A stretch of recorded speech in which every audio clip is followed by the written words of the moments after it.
I think so, yes. I've just fitted the starter motor, which I'll recondition, so hopefully that should be all right. Oh, there's Tom. Tom, Hey, Tom. thank Yeah. you. Here, were you here just in time Yeah. for the big start? Yeah. So Gus, you want to actually explain to everybody what you've been doing over the last few weeks? Okay. The main problems we had with this was getting the carburetors to fit.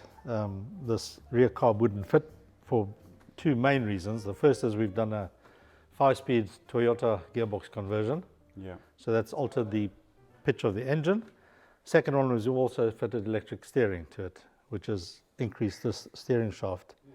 So the space between the carb and the shaft was too tight. So the tube is So a large diameter and it's interfering exactly, with yeah. cars. So okay, you're right. Barry had to take a scallop out of the tube and do a reverse bend in it to allow us to get some room, and managed to get the carbs on. Had to redo the starter, that was all seized, and the Bendix spring broke. Made up a new set of HT leads and everything. Do you make them up yourself? I made them up, You yes. made them up. So did you just buy that as a coil of wire and then It was- actually terminated them? Or? It was just a 6-meter length of wire, so I had to cut each to length, thread it through the guide tube, put the ends on. I soldered on the acorns connector where it goes into the distributor cap, so that's a good connection. So you won't ever have problems with that again. Okay. Because we haven't finished fitting the instruments and everything, I've just rigged up a mechanical well pressure gauge. So we wanted to start the engine. So the first thing we need to make sure is that we've got well pressure, as you know. So it plugs out, crank the engine until I got well pressure. Okay. Carburetors you rebuilt. We bought the kits in. Bought the kits in. I've rebuilt them, cleaned them, polished up the bowls and everything. So it goes with the rest of the engine, which we also had polished, as you can see. Just out of interest, was there much crud or detritus in the Yeah. carbs? Do you find them? Because Yeah. I find often when we refurbish carbs, they especially when they're often a non-working engine. Especially in the float bowl, you always get like a sand deposit, which is a mixture of dirty fuel that's evaporated, so you get the dust in it and the rust basically, Yeah. and also obviously the aluminium oxidizers, so you get aluminium oxide in it.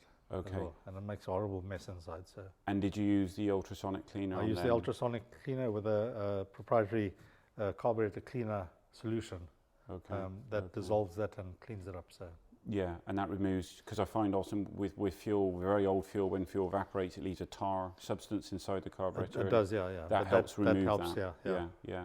We refurbished the original starter motor, Yeah. but interestingly, we found on 2 separate workshop manuals, they had the identical part number, but different components One manual said the pinion had 11 teeth, and the updated manual said the pinion had 10 teeth.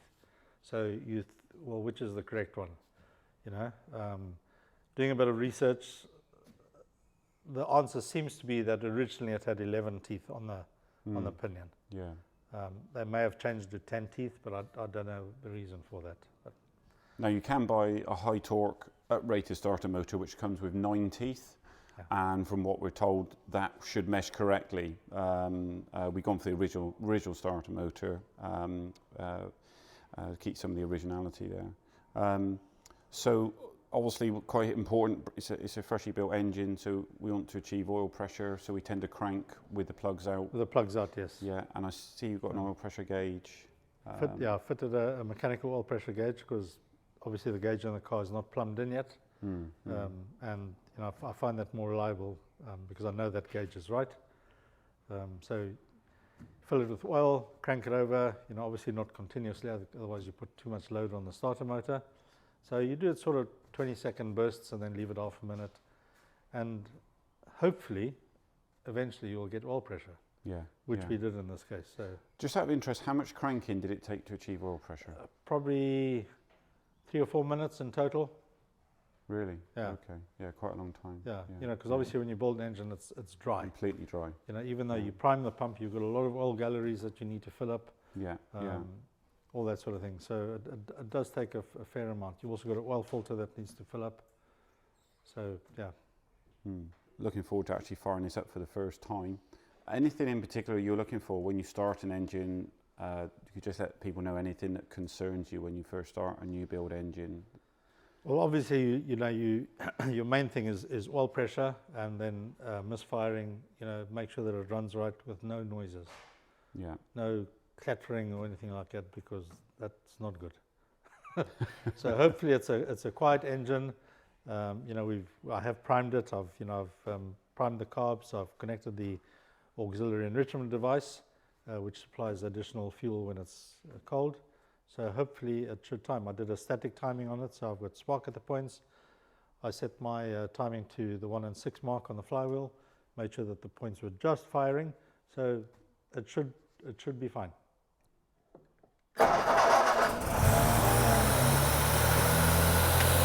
Okay, so we've got oil pressure, 4 bar.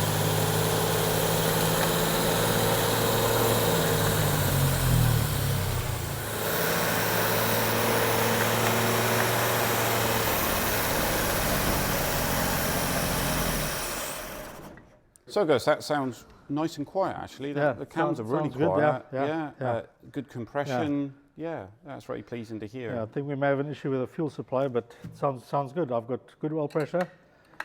I've got 4 bar at idle, so I'm happy.